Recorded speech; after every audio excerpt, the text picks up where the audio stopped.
One cannot be prepared for something while secretly believing it will not happen. In my country, we go to prison first and then become president.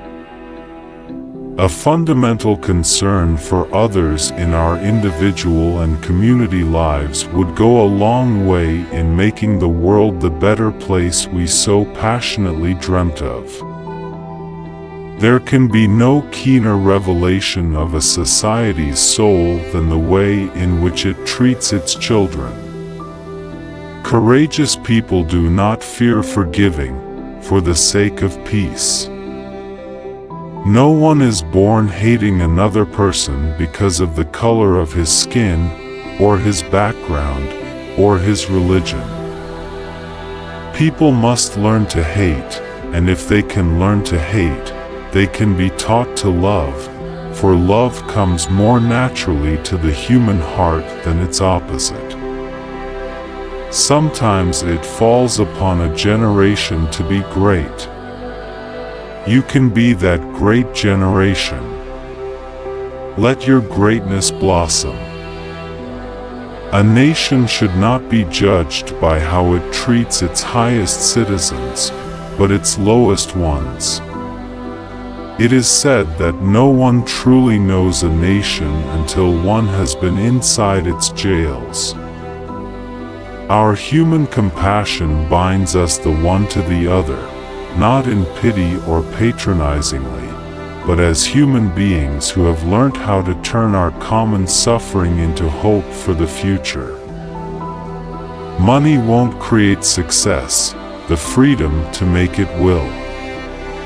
We must strive to be moved by a generosity of spirit that will enable us to outgrow the hatred and conflicts of the past. While poverty persists, there is no true freedom. The greatest glory in living lies not in never falling, but in rising every time we fall.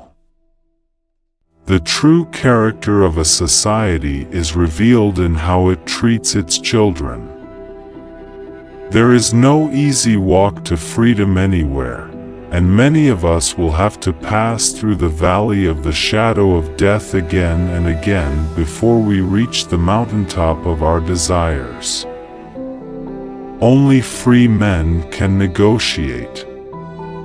Prisoners cannot enter into contracts. Our march to freedom is irreversible. We must not allow fear to stand in our way. We are not anti-white, we are against white supremacy. There is no such thing as part freedom. If you talk to a man in a language he understands, that goes to his head. If you talk to him in his language, that goes to his heart. When the water starts boiling, it is foolish to turn off the heat. We can change the world and make it a better place. It is in your hands to make a difference. To be free is not merely to cast off one's chains, but to live in a way that respects and enhances the freedom of others.